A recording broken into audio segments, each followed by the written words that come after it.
Eh bien, bonsoir les amis, bonsoir à tous, bonsoir à toutes. J'espère que vous allez bien et j'espère que votre chemin de conscience et d'unification homme-esprit est fluide et joyeux. Me voilà de nouveau en déplacement pour animer des rencontres en face à face. L'année 2023 est riche de séminaires, regards de vérité et assemblées de guérison un peu partout dans le monde francophone. Si bien que les assemblées vécues en direct sur YouTube sont, elles, plus rares, vous l'avez remarqué. Toutes mes activités sont décrites sur mon site internet Unité Je suis et je vous invite à aller le voir pour consulter le calendrier et connaître les dates et lieux des rencontres que j'anime si cela vous intéresse. J'aime d'ailleurs beaucoup ces moments où nous nous voyons, nous nous parlons, où nos atmosphères se mêlent. Donc profitons-en, tant que nous pouvons nous rencontrer de cette manière, c'est juste génial. Alors, malgré ces pérégrinations, j'essaye d'être présente au rendez-vous de 20 heures auquel beaucoup d'entre vous aimaient participer. Merci d'ailleurs de le dire aussi souvent dans les commentaires que vous postez. Et pour ces jours où je ne peux pas animer d'émissions en direct, je fais de mon mieux pour proposer un enregistrement.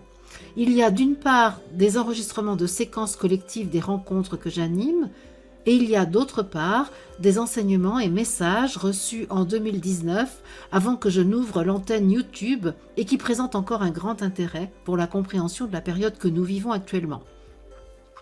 Alors, la vidéo que vous allez regarder maintenant a été réalisée par Franck Guillot, Franck, que je remercie vivement pour son implication dans la réalisation de ces podcasts, de ces émissions. Je vous invite au passage à aller à la rencontre de Franck par son site notre-nouveau-monde.fr dont le lien est en description. Je vous souhaite une très bonne écoute et je vous retrouve juste à la fin de cet enregistrement. À tout de suite.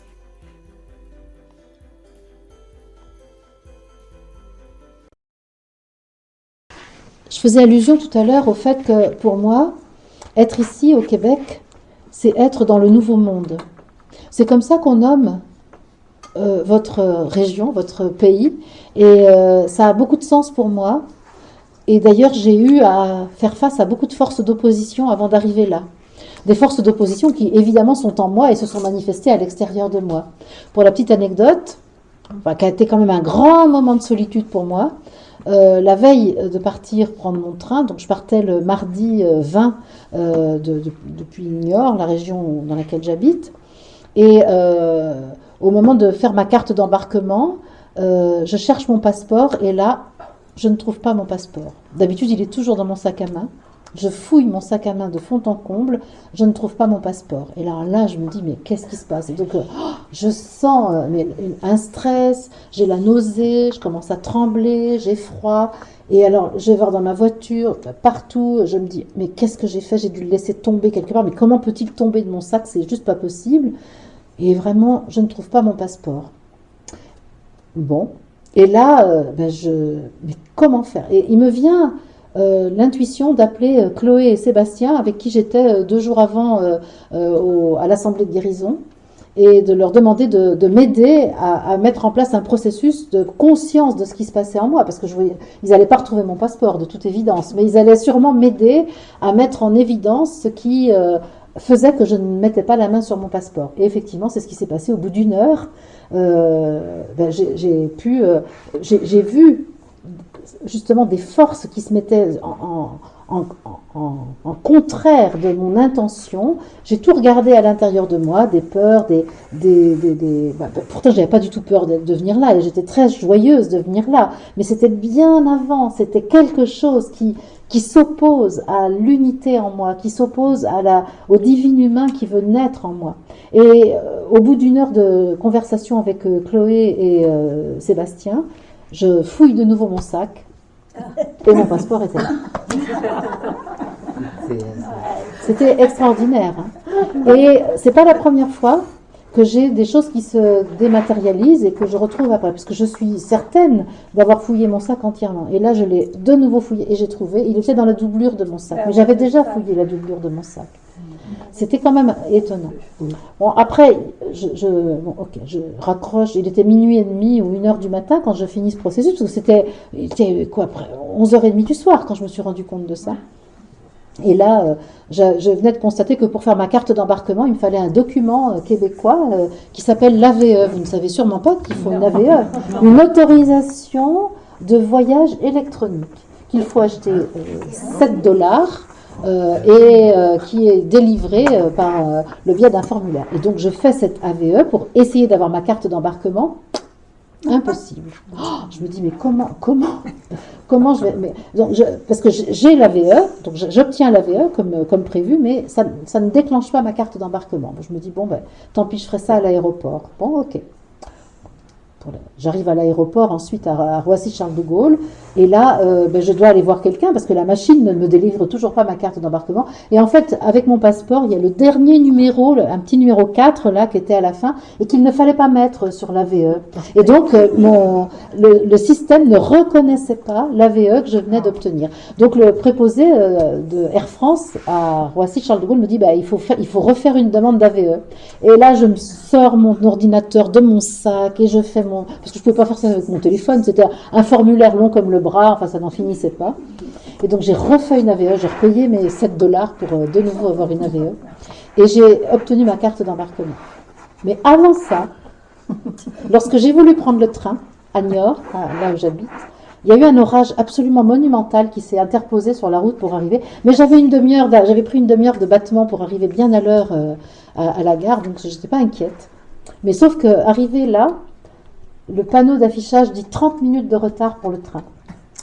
Ça pose pas forcément de problème, j'avais largement de quoi pour arriver à l'aéroport, sauf que j'avais une correspondance à Poitiers. Et donc évidemment, 30 minutes de retard, je ne pouvais pas avoir la correspondance. Alors là, je me dis, il faut que j'aille voir un être humain, parce que sinon, si j'ai pas d'être humain, comment je vais faire? Et là s'engage une réunion avec 2 autres personnes qui prenaient le même train que moi, et un truc un peu magique, c'est-à-dire que dans le bureau de la SNCF à Niort, il n'y a que nous. C'est comme un office religieux pratiquement. Il y a une atmosphère un peu sacrée. Et l'officiante n'est pas tout à fait au courant de son rôle d'officiante. Elle ne sait pas trop qu'elle est l'officiante de l'instant sacré qui est en train de se jouer. Donc elle me donne d'abord une leçon de morale en me disant que vraiment quand on a un avion à 20h45, c'est pas raisonnable de prendre un train qui arrive à 16h, qu'il faut vraiment arriver la veille. Que quand même, quand on voyage, il faut arriver la veille de l'avion. Et là, j'entends Germaine, ma mère, voilà, qui me fait la leçon de morale. Et je me dis, ok, je suis au bon endroit. Je suis au bon endroit pour transformer la programmation de la petite fille qui se sent coupable, qui n'a pas fait ce qu'il fallait et qui a une maman qui lui rappelle que c'est très très mal. Très très mal. Alors bon, on discute, alors elle essaye de voir, elle téléphone, elle est adorable quand même, hein, mais elle est Germaine, il n'y a pas à dire. Hein, et au bout d'un moment, mais vraiment, l'ambiance commençait à se détendre, ses autres collègues étaient là, on était 6-7 hein, dans la salle, et là, je lui dis, mais qui faut-il prier pour que ces 30 minutes soient annulées? Elle me dit, oh.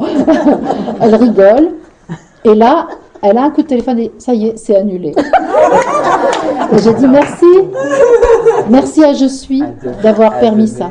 Et là, elle me dit, c'est la dernière fois hein, que vous prenez un train qui arrive comme ça le jour de votre départ d'avion. Hein. C'est la dernière fois, vous me le promettez. Hein. Et j'ai dit, je suis vraiment au bon endroit. Germaine n'a pas lâché l'affaire, mais moi, j'ai mon train à l'heure. Voilà. C'est pour vous dire toutes ces forces, comment ça s'organise, comment c'est magnifique et comment à chaque fois la peur de ne pas y arriver s'installe et à chaque fois il faut que j'aille chercher à l'intérieur de moi la confiance, la foi pour pouvoir maintenir mon cap, maintenir mon objectif en disant je sais que ce que j'ai choisi de faire pour servir le Christ est absolument parfait. Je le sais. Donc je n'ai pas à douter et à me laisser impressionner par le tentateur qui voudrait que j'abandonne mon affaire. Et donc, c'est ça, aller vers le nouveau monde.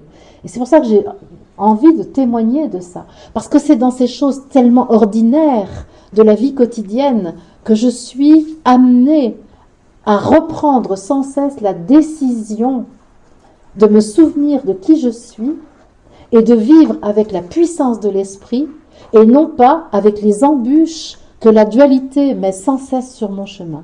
J'ai décidé de vivre depuis le plan de l'unité en moi, mais régulièrement je suis tentée de revenir au plan de la dualité en ayant besoin d'un adversaire pour mobiliser la force que je contiens, qui est là par la présence de l'esprit en moi. Et aujourd'hui, ce que je nous propose dans ce nouveau monde que vous représentez, que vous portez dans vos cellules, je vous propose qu'ensemble on mette ce que nous sommes pour que nous n'ayons plus besoin de l'adversaire, pour que nous soyons en capacité de mobiliser spontanément la puissance d'amour que nous sommes, la puissance de la lumière que nous sommes, la puissance de l'esprit que nous sommes, sans avoir besoin de combattre qui que ce soit, mais simplement en nous souvenant que nous sommes amour, que nous sommes lumière, que nous sommes esprit, que notre corps est esprit, lumière et amour, et que nous demandons maintenant à notre personnalité d'être d'accord avec cette vérité, et non plus de la contester, comme nous l'avons fait pour faire l'expérience de la dualité, qui était notre projet, pour un jour pouvoir décider que nous serions l'unité, parce que c'est la vérité, parce que c'est ce que nous sommes de toute éternité. Donc c'est, pour moi, venir dans le nouveau monde. Je ris de toutes ces épreuves qui se sont dressées sur le chemin, parce que toutes m'ont permis de confirmer ma divine volonté d'être ce que je suis, de le vivre, de le manifester, et de porter la parole que je porte pour que, ensemble, nous diffusions cette information dans le monde entier, parce que la conscience de l'humanité est prête. Ça, c'est la bonne nouvelle. En novembre dernier, j'ai animé un séminaire Regard de vérité dans l'Aveyron. J'ai entendu dans ce séminaire toute la misère du monde. Les témoignages que j'ai entendus, c'était ce que l'humanité s'est donné à vivre de plus sordide, de plus souffrant, de plus douloureux. Ce jour-là, en novembre 2022, j'ai dit c'est fini, c'est fini. Nous en avons assez de nous faire vivre cette expérience de la souffrance. Nous devrions maintenant être capables de ne plus avoir besoin de la souffrance pour décider d'aller dans la joie. Il y a 15 jours, même pas, c'était il y a quelques jours, j'étais encore dans l'Aveyron, dans la même salle, avec une grande partie des mêmes personnes. Et je peux vous assurer que tout a changé. Ces mêmes personnes qui avaient témoigné de leur souffrance extrême dans l'incarnation, ces mêmes personnes qui sont venues en partie dans le désert avec moi, avec Denis, avec Nicole, au mois de mars dernier, ces mêmes personnes, eh bien aujourd'hui, elles vivent leur expérience de l'existence avec une toute autre conscience et elles sont totalement prêtes à faire en sorte d'inviter leur psyché, leur psychisme à vivre l'unité corps-esprit qu'elles ont reconnue en elles. Ces mêmes personnes. En 6 mois, dans d'autres endroits, on vous dirait on fait un saut quantique. Moi, je ne sais pas si c'est un saut quantique, mais en tout cas, ce que je sais, c'est que leur conscience a changé. Et ça, c'est génial. Et donc, pour moi, ça, c'est la preuve, par l'expérience, que la conscience collective est en train de faire des bonds monumentaux pour aller vers une vie divine sur la terre. On y est. Plein de traditions évoquent cela, tout en nous maintenant dans une sorte de dualité qui ferait que la vie divine serait possible une fois qu'on serait mort, une fois qu'on aurait quitté ce corps. Mon affirmation et ma certitude, c'est que la vie divine, c'est possible aujourd'hui et c'est possible depuis ce corps à qui nous pouvons offrir une conscience de nous-mêmes différente de la conscience que nous lui avons offerte jusqu'à présent. La vie divine sur la terre, c'est une conscience de l'unité de la matière et de l'esprit. La vie divine sur la terre, c'est la conscience que toute matière est de l'esprit manifesté et que nous sommes de l'esprit manifesté. Et qu'il n'y a pas besoin de mourir, donc de faire disparaître la matière, pour voir l'esprit. L'esprit est dans la matière. Il y a quelque temps, quand je voyais ça, je me disais que j'étais folle et je n'assumais pas du tout ça. Quand j'entendais d'autres guides spirituels parler de la vie éternelle à partir de ce corps, je me disais, mais ils sont complètement barjots. Et aujourd'hui, c'est moi qui le dis, et je sais que c'est vrai. Et c'est ça le nouveau monde. C'est ça ce que vous portez aussi. Peut-être vous ne le saviez pas totalement. Peut-être vous le saviez aussi. Peu importe. Ce que je nous propose de vivre ensemble, c'est cette expérience de la perception de l'esprit dans le corps, de la reconnaissance de l'information divine contenue dans chacune de nos cellules. Et ce que je vous propose de faire pour cette expérience, c'est justement d'apprendre à ne rien faire, de ne faire aucun effort. Parce que ce qui fait que notre psychisme a encore le pouvoir sur notre système global, c'est que il nous fait croire que nous aurions un effort à faire, un exercice à accomplir, une discipline à observer pour pouvoir parvenir à ce nirvana inaccessible au commun des mortels. Eh bien non, c'est le contraire. C'est lorsque je, le maître que je suis, dis à ma personnalité, s'il te plaît, oublie ce que tu sais. Tu as été merveilleuse en tant que personnalité en me faisant survivre dans la matière comme tu as permis que je le fasse. Mais s'il te plaît, aujourd'hui, oublie tout ce que tu sais parce que ce que tu as appris, c'était limité à ce que la dualité a défini. Mais il y a une dimension de la réalité de ce que je suis qui avait été oubliée, la dimension de l'esprit, et qui change tout, et qui te permet d'entrer dans une nouvelle façon de vivre. Donc il faut simplement que je demande à ma personnalité de ne pas mettre son grain de sel dans l'expérience que je vis. Ensuite, elle comprendra. Mais dans un premier temps, il faut qu'elle accepte de ne pas comprendre, mais de vivre, de me laisser vivre l'expérience. Ben voilà pour introduire ce que j'ai tellement de joie à porter et à diffuser sans théorie. Jésus n'arrête pas de me dire, dis-leur que c'est plus simple que tout ce qu'ils ont appris. Je me suis passionnée pour la psychanalyse. Vous n'imaginez pas comme j'ai aimé la psychanalyse. J'ai cru que ça allait me sauver.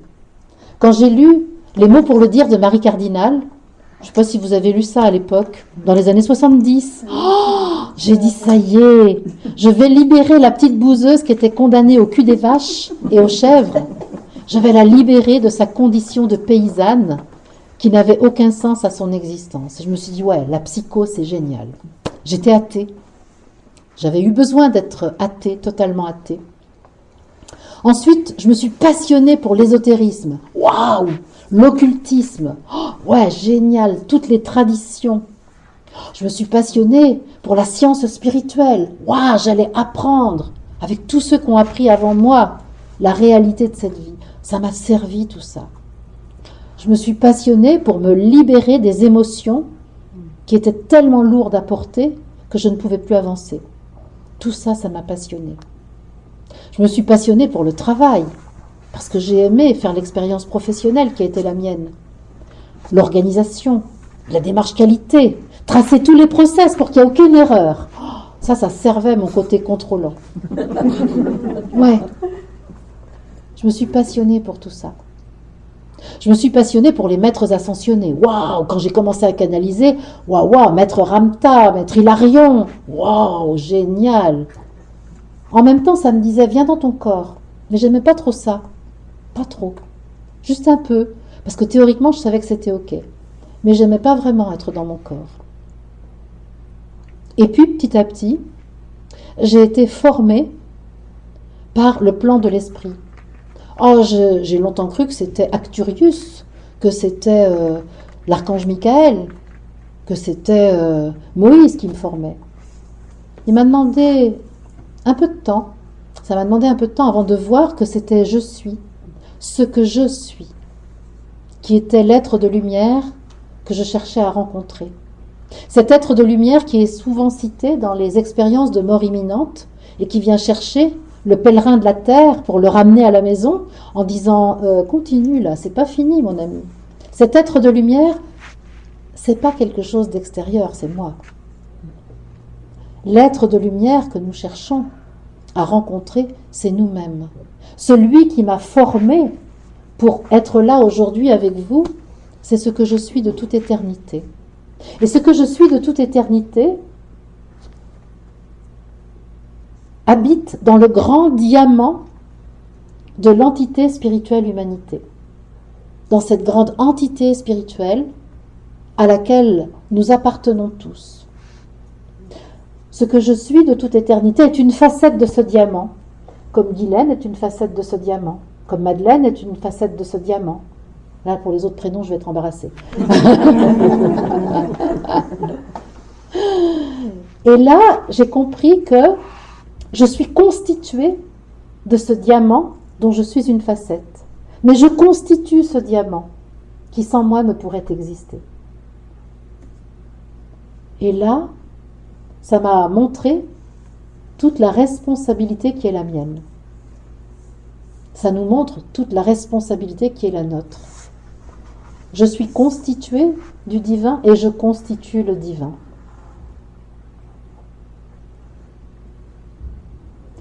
De plus en plus, ce que je transmets se simplifie, se simplifie, se simplifie. De moins en moins, il y a des symboles, mais un accès direct à la structure même de mon être.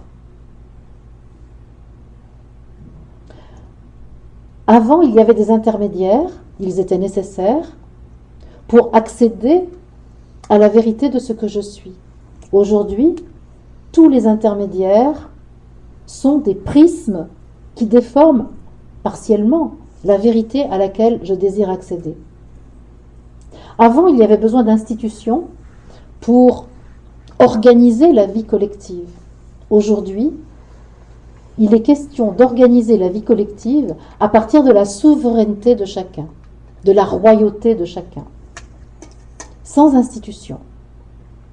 Les institutions sont des survivances du système parental, papa, maman, qui viendraient nous protéger, nous prendre en charge. Et aujourd'hui, les souverains que nous sommes, nous n'avons plus besoin de papa et de maman. Nous sommes directement le souverain au cœur du diamant et dans la facette du diamant.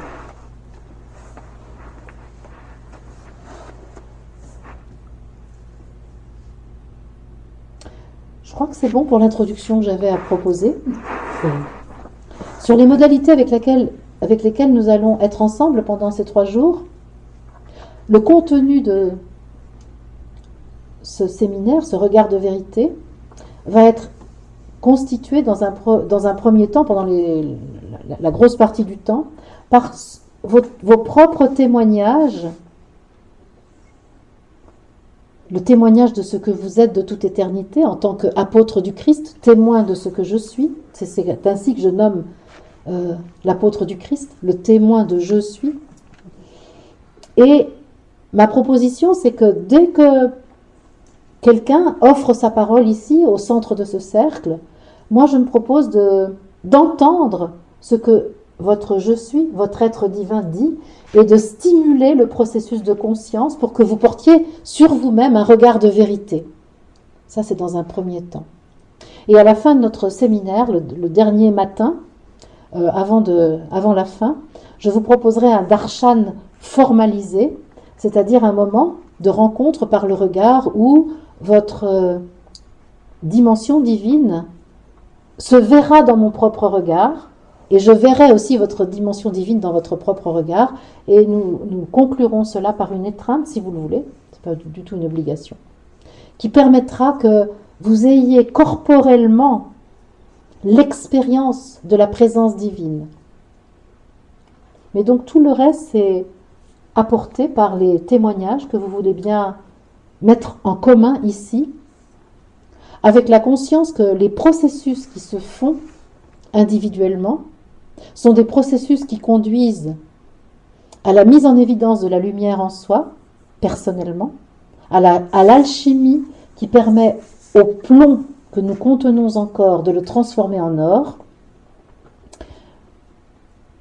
Le processus individuel vient se combiner avec le processus individuel du voisin et de la voisine, et par conséquent, il y a une dimension collective, et ce que nous allons faire ici ensemble, c'est une cathédrale de cristal lumière qui va être un point de rayonnement de l'information de l'unité pour le monde entier.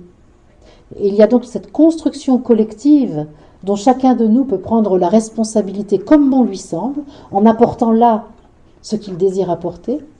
Et nous pouvons ensuite prendre conscience que cette cathédrale de cristal lumière, eh bien, nous pouvons l'offrir à l'humanité tout entière pour que la conscience collective de l'humanité avance vers plus d'unité, vers plus de vie divine sur la terre, et permette à la nouvelle espèce humaine d'advenir à partir de ce corps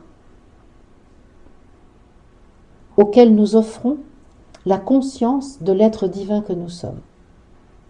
Et c'est ainsi que nous allons ensemble vers l'avènement de l'espèce divine humaine qui succède à partir de cette réalité visible d'aujourd'hui à l'homme animal pensant que nous avons été jusqu'à maintenant.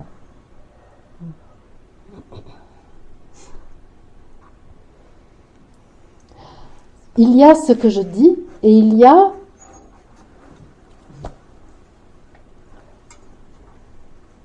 les vibrations qui se modifient, évidemment avec le contenu, mais avec bien autre chose encore. Quand je vous parle, je sens que tout se transforme en moi. Quand je parle ici, je vois bien que je suis investie de la synthèse de la présence de tous ici.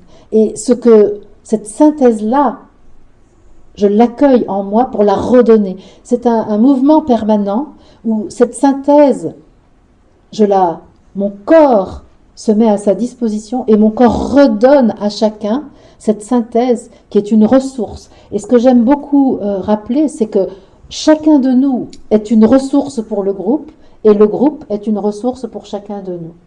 Et c'est dans cette conscience-là que je nous propose de vivre ces 3 jours. Excellent. Est-ce que vous avez des questions sur mon parcours, sur des choses, par exemple des choses que vous avez envie de savoir sur moi et que je n'ai pas dites parce que je ne vous ai pas raconté toute ma vie, mais je pense que je le fais tout le temps et que vous savez déjà tout de moi, peut-être si vous m'écoutez de temps en temps. Mais je veux bien, si vous ne me connaissez pas, parce qu'il y en a peut-être parmi vous qui ne me connaissent pas beaucoup, je veux bien répondre à vos questions, notamment sur ce que vous avez besoin de savoir sur moi. Tu es comme un livre ouvert. Oui. On n'a pas de questions à poser. On ressent toute ta vibration. Puis c'est vraiment un échange. Oui. Oui, si, je me saisis de ce que tu dis pour préciser quelque chose. Parce qu'en ce moment, dans les gens que j'ai pu écouter sur YouTube récemment, il est beaucoup question d'être réalisé. Et moi, je ne suis pas quelqu'un de réalisé. Ça, c'est très important que je vous dise ça. Je ne suis absolument pas réalisée. Je ne suis pas finie, moi. Je suis en chemin. Et ce que j'aime, c'est être en chemin avec vous.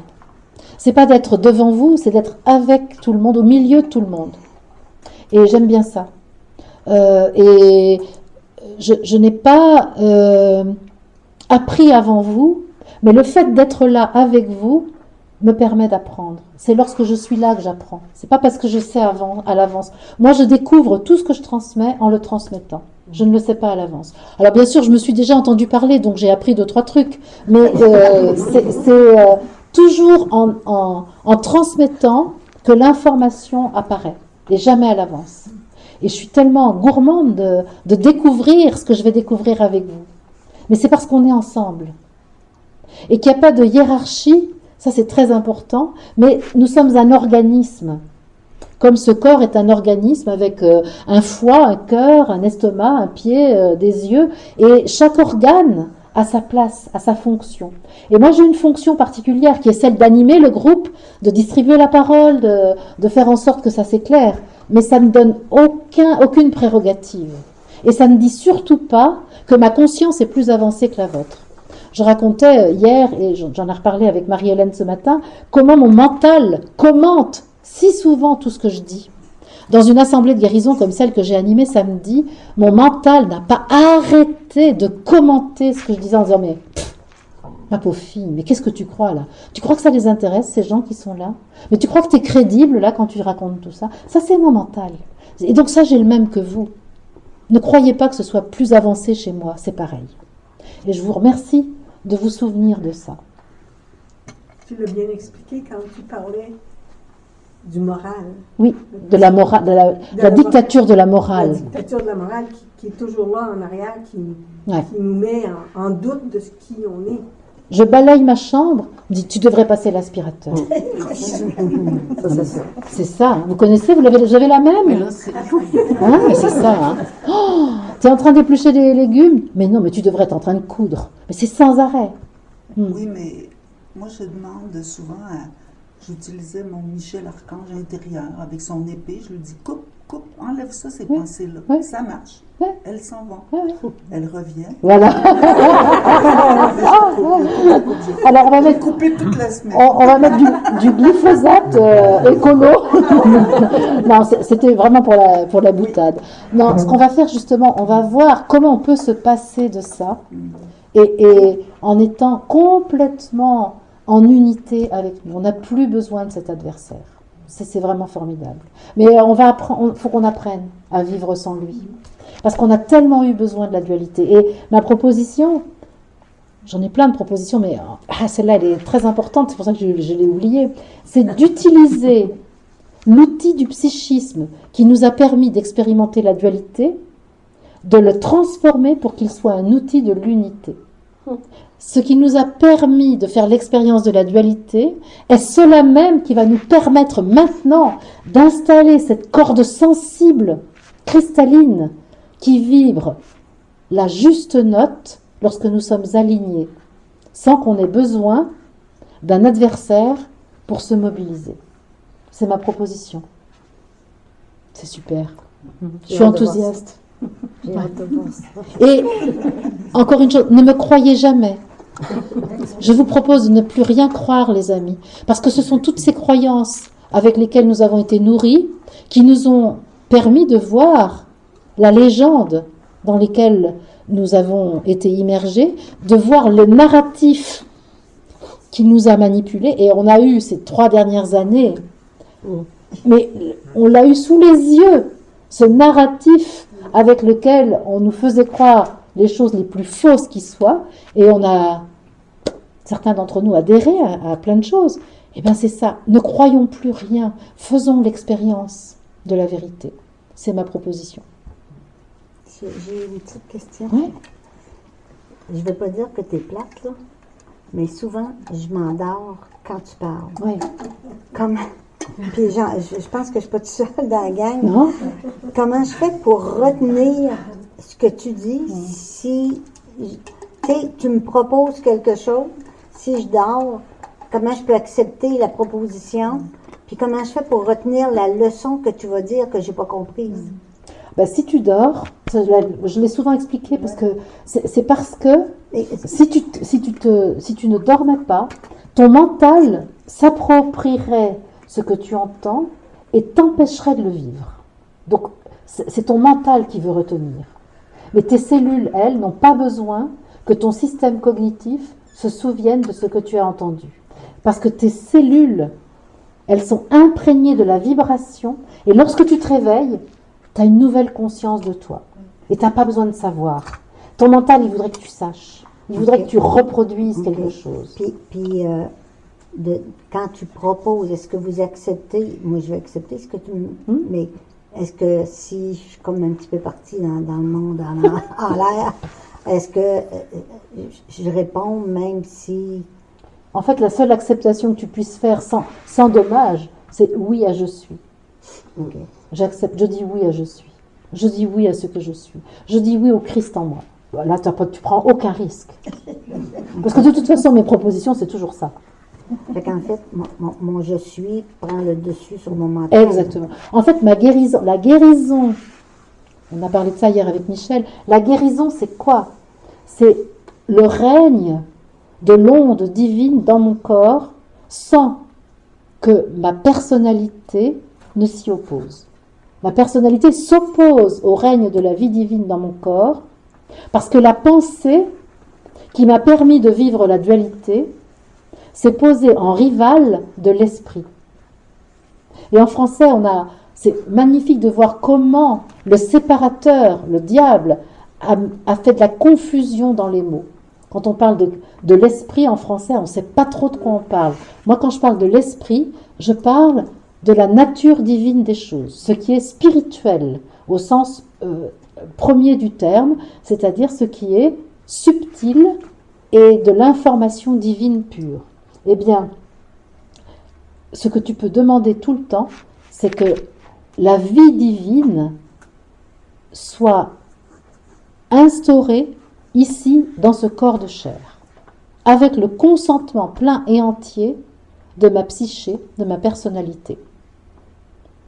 Il est possible que vous ayez besoin que je revienne sur les définitions des termes que j'emploie, parce que c'est vrai que j'ai un vocabulaire qui n'est pas ésotérique du tout, qui est pratico-pratique, mais qui parfois, à cause de ces confusions du langage, a besoin d'être précisé. N'hésitez pas à me le demander. Ça répond à ta question ? Oui, merci. Surtout pas d'effort. Fait que je peux dormir tranquille. Tu peux dormir tranquille. C'était 2 heures. Si vraiment ton dispositif te met en position de sommeil, c'est probablement parce qu'il détecte que ton mental voudrait, ta personnalité voudrait prendre les commandes. Alors ce qu'il fait, c'est qu'il endort ta personnalité pour que tes cellules reçoivent l'information sans interférence. C'est que tu parles de ma Germaine. Voilà, c'est ça. C'est exactement ta Germaine qui veut prendre le pouvoir. Merci. Quand tu dis qu'on va faire l'exercice d'installer notre unité, dans mon mental, il y a du fun, là. Hey, ça fait un an que tu essayes d'installer l'unité. Penses-tu que ça va se faire après-midi? Je fais, on relaxe? Oui, on relaxe, ouais. Ouais. Évidemment, je souhaite bienvenue à ton mental. Ouais. Parce que c'est ça. Le mental, tu vois, c'est ton ami. C'est ton ami. Mais tu n'as aucune raison de laisser ta vie se faire gérer par ton ami. Ton mental, c'est ton meilleur ami. Parce que tu vois, quand je décide de venir ici, mon mental, il n'est pas content. La preuve, la veille de venir, son action fait que je perds mon passeport. J'ai plein d'ennuis. Mais pourtant, je le vénère parce que grâce à lui, j'ai su acheter un billet d'avion, j'ai su acheter un billet de train, j'ai su faire ma valise, et c'est pas rien, parce qu'il met aussi beaucoup d'opposition dans la fabrication de ma valise, parce qu'il n'aime pas ça. Mais malgré tout, c'est grâce à lui que je sais ce qu'il faut que j'emmène en fonction de la météo, ce qu'il faut que j'emmène en fonction de mes besoins. Tu vois ? Et donc mon mental, c'est mon meilleur ami. Mais j'ai décidé que je vivais ma vie avec mon meilleur ami, mais pas sous ses ordres. Donc je souhaite bienvenue à ton mental, ton meilleur ami, et je suis sûre que nous allons faire équipe. Ah oui, il est content. Ouais. Tu vois, c'est ça. Enfin, j'ai trouvé un ami. Parce que dans la plupart des voies spirituelles, on parle de l'ego, du mental, etc. Moi, j'aime pas qu'on nomme ça de cette manière-là. Je préfère parler du système cognitif, c'est beaucoup plus neutre. C'est-à-dire le système qui, en moi, traite l'information. L'ego, c'est le système d'identification. C'est très, très important d'avoir une identité parmi les humains. Comment serions-nous ce que nous sommes si nous n'avions pas d'identité ? Le problème, c'est quand nous sommes identifiés à cette identité. C'est-à-dire quand je suis identifiée à mon travail, quand je suis identifiée à ma fonction maternelle, quand je suis identifiée à l'habitante de la rue où je suis, etc. Ça, c'est un problème. Quand je suis limitée à ça, contrainte par ça. Mais en réalité, on a besoin de tout ça. Donc toute la personnalité, elle est invitée à se transformer pour devenir l'outil consentant et joyeux de l'unité. Il n'y a aucune raison de la diaboliser, aucune raison de la stigmatiser. Et ce que nous avons à faire pendant ces 3 jours, c'est à apprendre à approuver tout ce que nous sommes, y compris notre personnalité telle qu'elle est. Il n'y a pas besoin de devenir meilleur. C'est ça qui est génial. Parce que la croyance que nous devrions améliorer des choses, ça c'est un maintien dans la dualité, sur ce chemin horizontal du développement personnel, de l'amélioration de soi. Et là, à chaque fois qu'on va dans ce chemin horizontal, on va trouver une impasse. Ma proposition, c'est de quitter le chemin horizontal et d'emprunter la voie verticale, celle de l'élévation vibratoire, qui fait que je vis désormais depuis l'étage de l'unité en moi. Mais c'est déjà là. C'est pas demain, c'est déjà là. C'est un peu aussi une proposition d'arrêter la guerre. Oui, absolument. C'est ça. C'est ça. Parce que la guerre, on peut dire, c'est le paroxysme de la dualité. Tu vois, c'est quand on va à l'extrémité de la dualité, on se retrouve avec la guerre en soi, avec le voisin, avec la famille, mais la guerre entre pays, par exemple. C'est exactement ça. Saurons-nous vivre sans la guerre? J'espère qu'un jour on reconnaîtra ça. Alors c'est maintenant, maintenant. Marie-Hélène, maintenant. Tu vois, c'est ça, parce que l'espoir, c'est du poison. Parce que l'espoir, c'est remettre à demain la possibilité d'être aujourd'hui déjà dans l'unité. C'est vrai. Tu vois? Et ça, on va y aller ensemble, on va apprendre ça ensemble. À y aller aujourd'hui. Beaucoup de guides spirituels vous disent que c'est dans 100 ans, 200 ans, 2000 ans. Oh là là! Dans... Qu'est-ce qu'on en sait? C'est là, c'est maintenant. C'est maintenant. Il faut juste qu'on apprenne à faire le deuil de l'ancien futur. C'est-à-dire d'un futur qu'on avait construit à partir de notre psyché et à partir de la dualité. Et ce futur, on a investi dedans. Demain, je vais faire ça. Après-demain, je vais faire ça. Demain, je vais trouver quelqu'un qui va me trouver le bon médicament. Demain, je vais me trouver la bonne maison. Demain, je vais me trouver la bonne activité. Et donc, je remets à demain. Demain, je vais trouver la paix.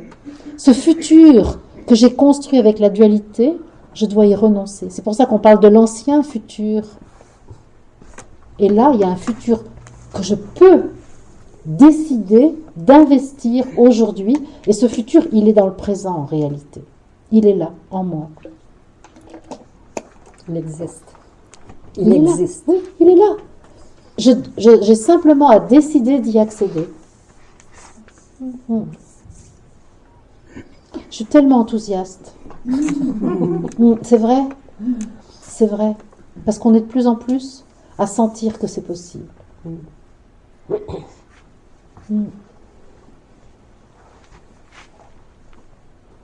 Marie-Odile, pourquoi 25 personnes?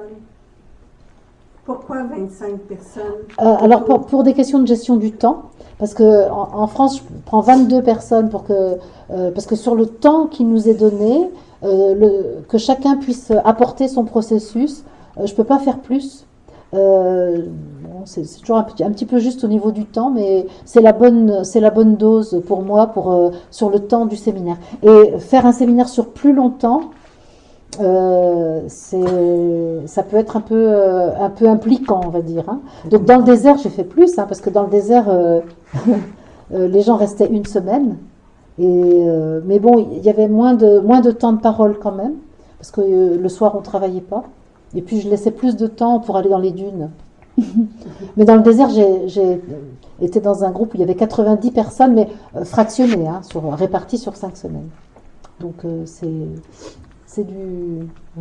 c'est beaucoup de matériaux, Oui. beaucoup de plomb. Alors, ça fait beaucoup d'or à la fin, mais c'est de la chimie quand même. Je suis heureuse d'être là. C'est joyeux pour moi d'être là. Et nous, on est là aussi. Heureuse de t'accueillir, là. C'est un privilège. Oui, c'est comme un rêve pour nous aussi. Ben oui, c'est Je suis ça. certaine que je ne suis pas la seule.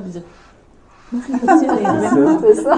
En fait, on est tous dans le rêve de Marie-Odile. Ben, moi, c'est pareil, je suis dans le rêve du Québec. Ouais. Tu n'es pas devant l'écran, c'est vraiment... Ouais, c'est ça, sans personne. Moi, je suis comme, oh mon Dieu, je vais dire à mon ami, oh mon Dieu, elle est tellement belle.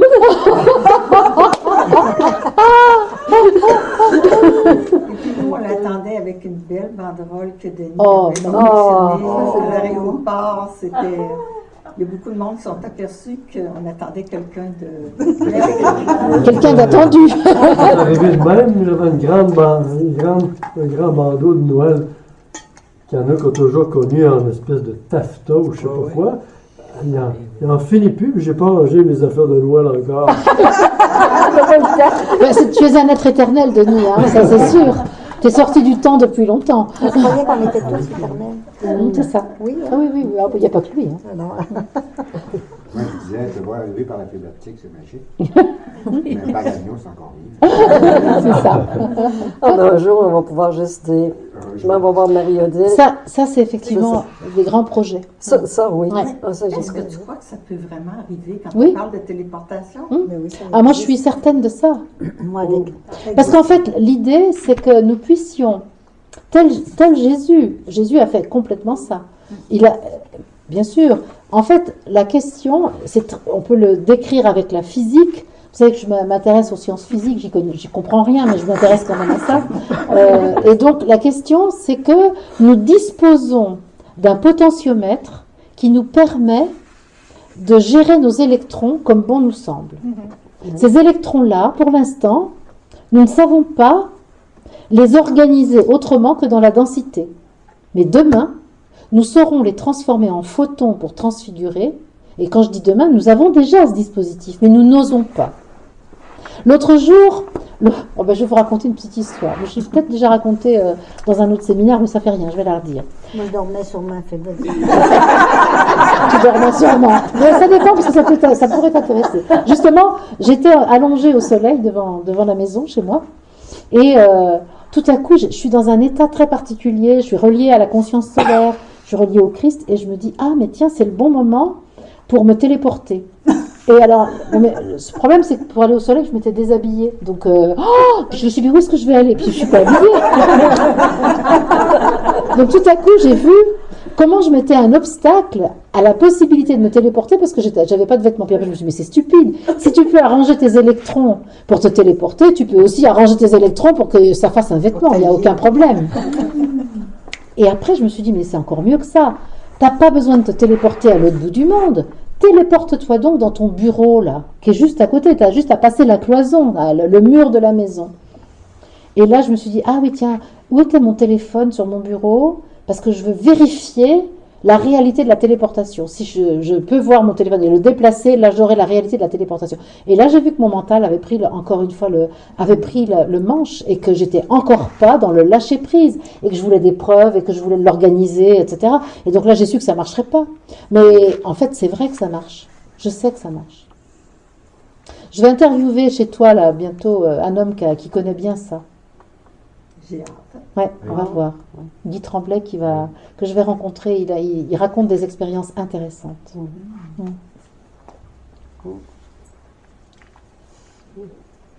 Moi, c'est depuis que je suis toute petite que je veux me télétransporter. Voilà. Ouais. Moi, je le sais qu'un jour je vais le faire. Oui. Mais en fait, une fois que j'ai compris comment la physique de la science d'aujourd'hui pouvait l'expliquer avec cette histoire des électrons. Alors eux, ils disent pas qu'on a la possibilité de gérer nos électrons comme on le voudrait. Mais ça, c'est parce qu'ils sont ignorants de la présence divine en soi.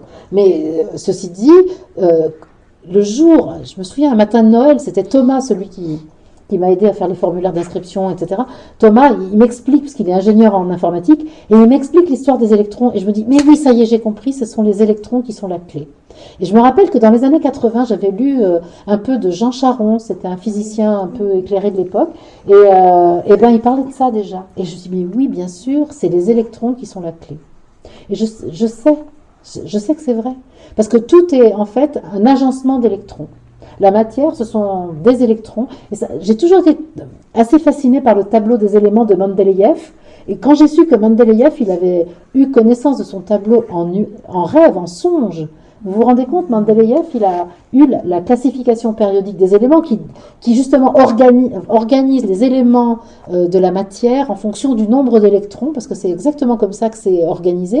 Et je comprends pourquoi j'ai toujours eu cette fascination. Et Mendeleïev, il a eu l'intuition du tableau des éléments en rêve. Une nuit, il rêve de ça, puis il se dit, je m'en souviendrai demain matin. Puis il fait comme nous tous, il note rien. Et là, il oublie. la nuit d'après, il refait le rêve et là, il comprend que c'est important, il faut qu'il note et là, il a tout.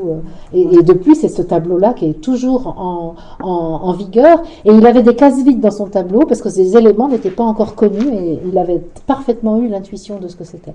Et c'est par rapport aux électrons. On n'a pas toujours dit qu'on était fait de vibrations.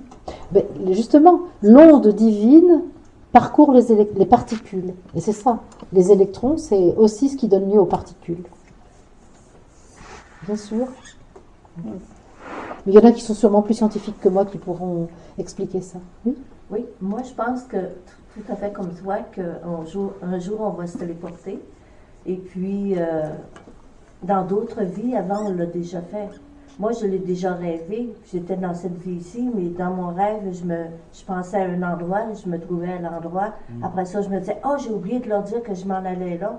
Puis là, à un moment donné, j'étais comme avec ma soeur dans le rêve, puis là, j'étais partie, je sais pas où, mais j'ai pensé à un endroit, je suis arrivée là, je regardais, puis tout. Là, je me dis, ah, c'est vrai, j'ai oublié d'en parler, faut que je le dise, ça va me chercher. Là, je me suis ramassée à la maison où j'étais quand j'étais jeune.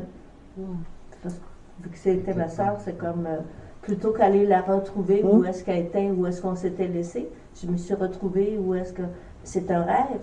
Mais je sais que je l'ai déjà fait dans d'autres vies, mais je suis certaine que je vais le faire encore dans cette vie. Quel beau rêve.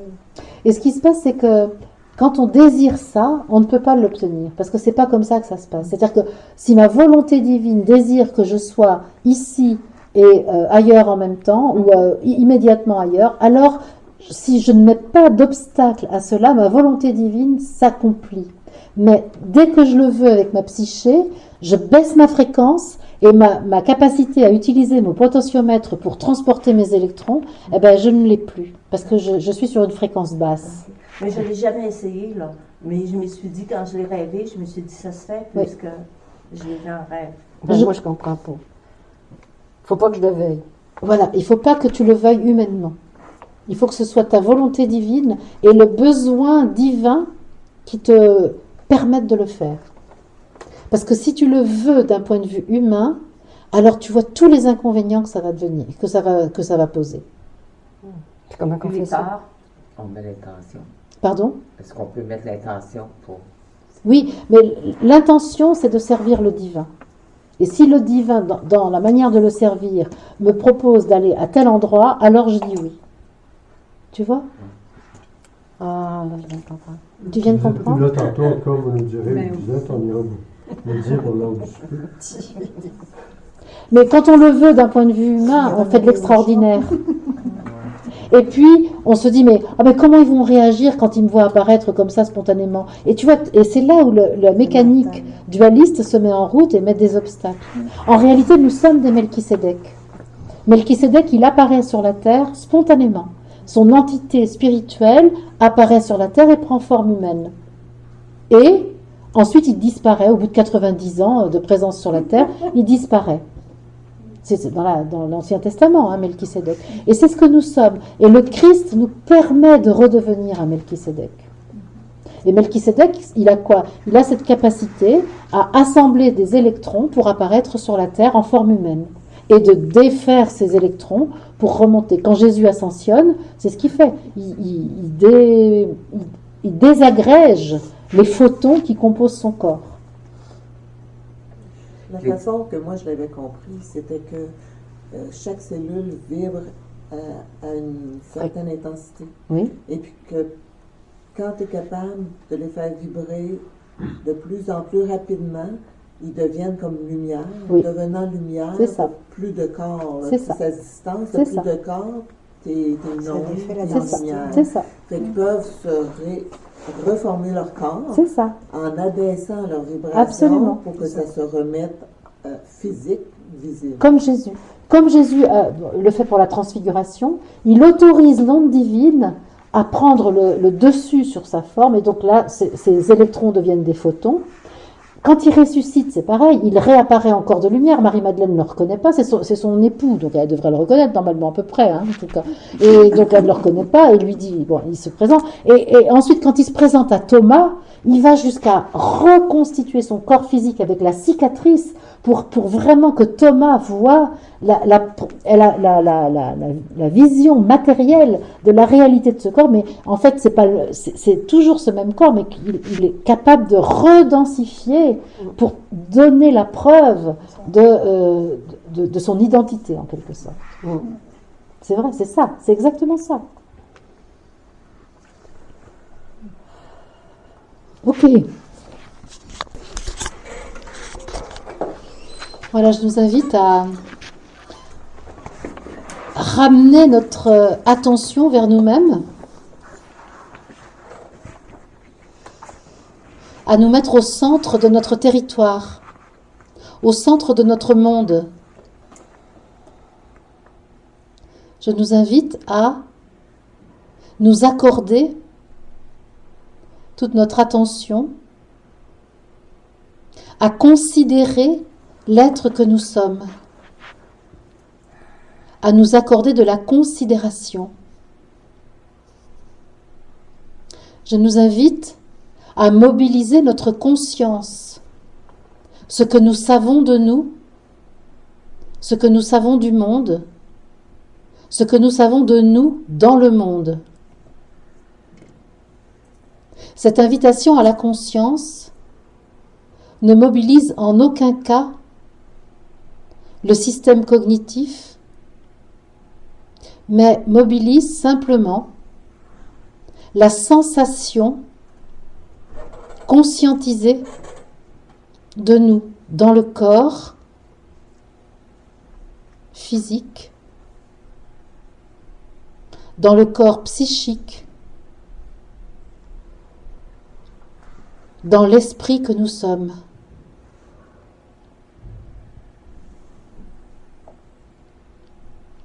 Nous pouvons percevoir la jonction de l'être divin, du psychisme humain et du corps de chair. Ces trois aspects de nous sont réunis dans la conscience que nous avons de nous-mêmes.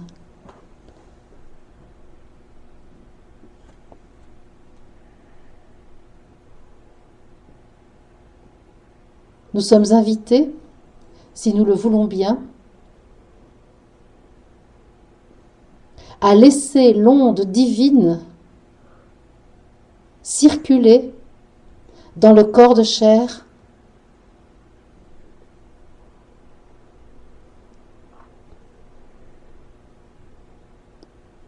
et nous sommes invités à proposer à notre personnalité de recevoir les bienfaits de cette onde divine. Nous pouvons en effet proposer à notre être psychique de se nourrir de la lumière infinie que nous sommes de toute éternité. Le maître que nous sommes peut ainsi convier le psychisme, la personnalité, à se mettre dans la lumière.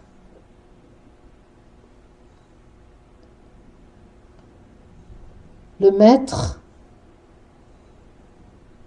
invite l'outil psychique à bénéficier de la lumière infinie de l'esprit que nous sommes.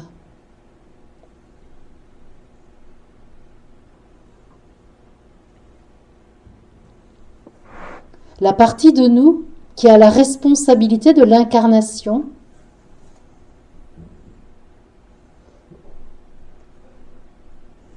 fait en sorte que l'unité corps-esprit accueille la personnalité illuminée, aimée,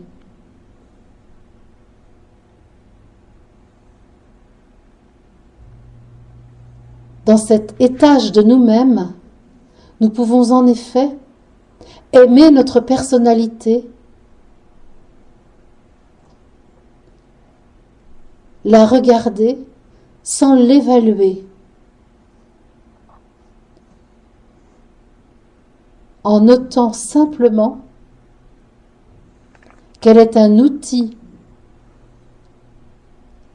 totalement approprié pour vivre l'expérience du libre arbitre sur la terre, dans la densité, au sein de l'humanité.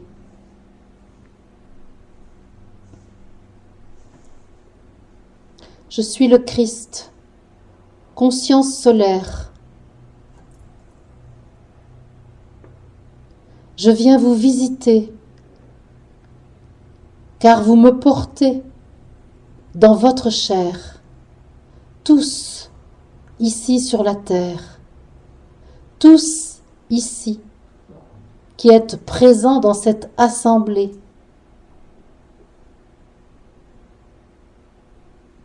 Je suis le Christ, et par vous, par votre intermédiaire, je vis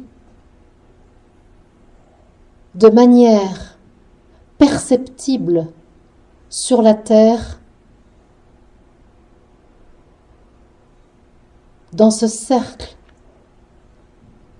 que vous constituez.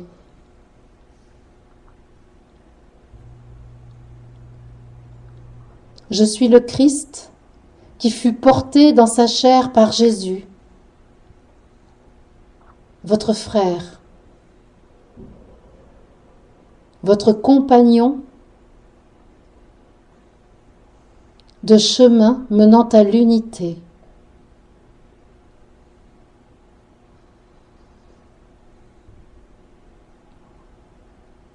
Tout comme vous, votre frère a vécu au cours de son incarnation ces moments où la personnalité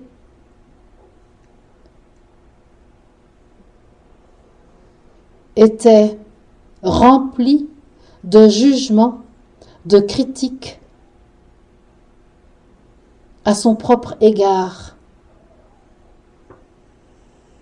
C'est par moi, Christ, amour absolu, que votre frère est parvenu à chaque fois à aimer son humanité. C'est par la mobilisation de l'amour inconditionnel en lui que Jésus a vaincu les tentations de sa propre invalidation. Souvenez-vous, lorsqu'il a mis le genou à terre, alors qu'il allait vers l'unité, au Golgotha, c'est par le Christ rappelé en lui qu'il a réussi à retrouver la verticalité et à poursuivre ce chemin de croix dans la pleine conscience de son innocence, de sa puissance, de sa vérité. Les hommes alors pouvaient le frapper, l'humilier. Lui, vivant la situation depuis l'être divin qu'il était en vérité, pouvait faire face à ses actions sans en être véritablement affecté. Lorsque son genou à terre s'est posé, c'est parce que tout simplement, le temps d'un instant, il était revenu à la croyance d'être limité par la forme humaine qu'il avait empruntée. À son image, vous cheminez. Tout comme lui, vous pouvez, en me mobilisant en vous, en activant l'information du Christ dans votre chair, vous pouvez vous aussi vivre le chemin humain sans être affecté par les actes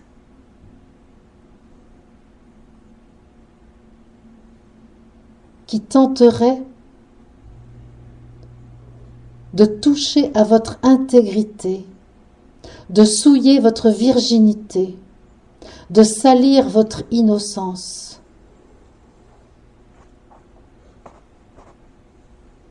Permettez qu'ici et maintenant, ma divine présence agisse dans votre chair. Permettez que soit dynamisée l'information de votre nature initiale, sacrée, divine. Permettez que la puissance de votre être divin soit là, au premier plan de votre existence.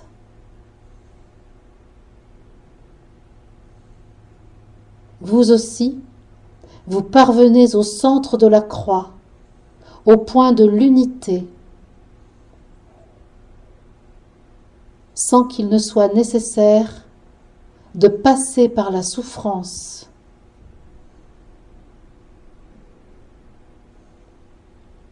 C'est humblement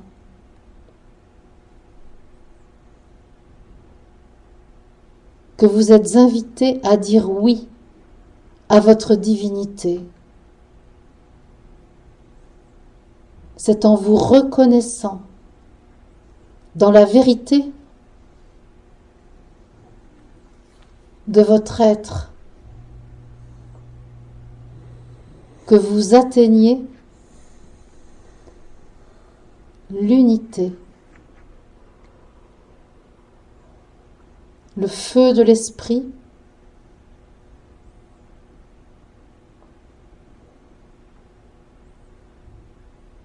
est là et votre conscience l'autorise à briller.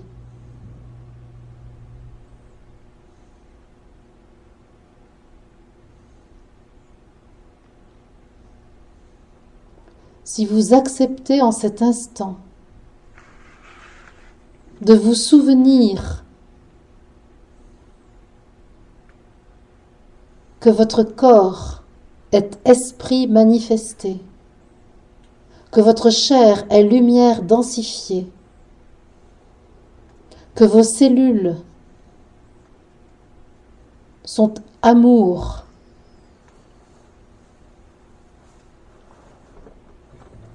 aggloméré.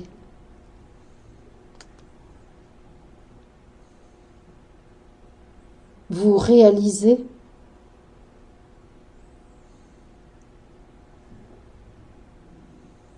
ce pourquoi vous êtes présent ici sur la terre.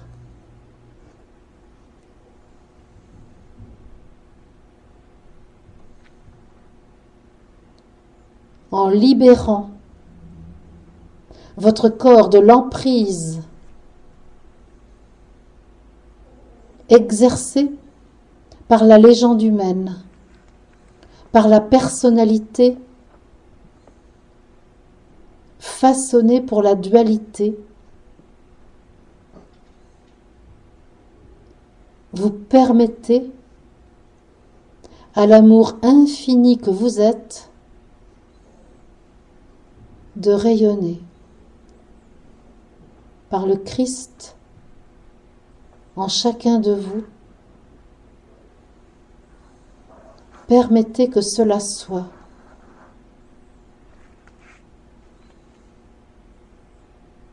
Il n'y a rien à savoir faire. Il n'y a rien à réaliser. Il y a simplement à dire oui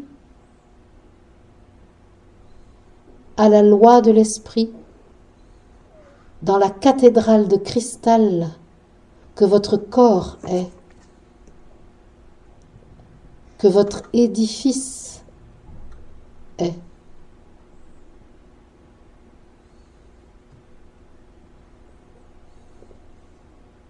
Par vous je vis, par vous je suis, par vous je donne, je rayonne.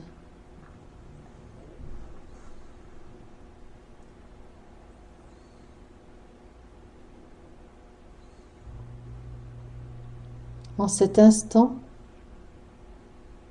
par la réunion des rayons que chacun de vous émet,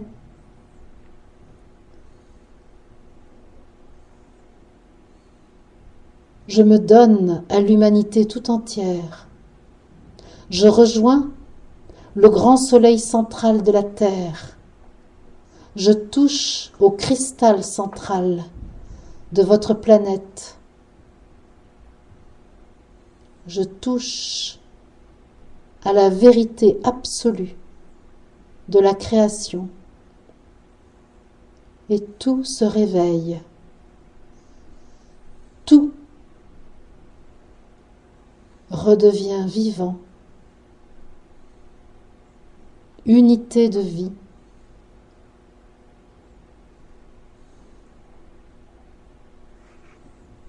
Tout peut s'expanser.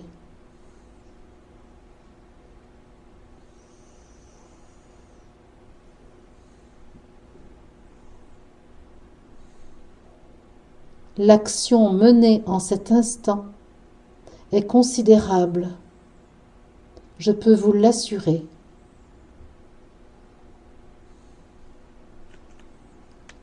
Vous pouvez aussi le sentir dans votre chair, dans tout votre être.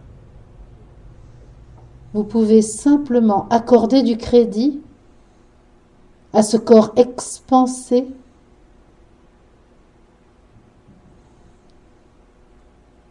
que vous vivez là, ici et maintenant. Depuis ce point de concentration de l'information, je suis, qui vous permet l'ancrage nécessaire au déploiement de votre propre lumière.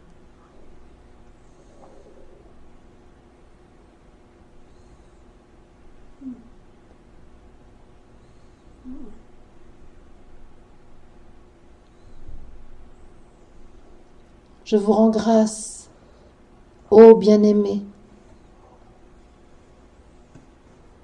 de ce que vous permettez à la terre et à l'humanité d'expérimenter, ici et maintenant, par votre présence volontaire, par le don de vous auquel vous consentez. Soyez bénis, soyez remerciés, soyez accueillis par vous-même dans la joie infinie de votre essence. Merci.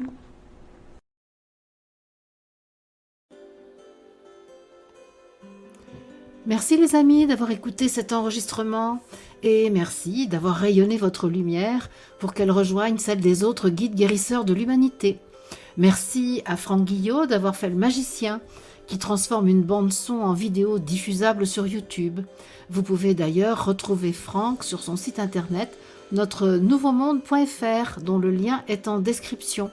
Et moi, je vous retrouve très bientôt en direct ou en différé et je vous souhaite une magnifique fin de journée. Bye les amis.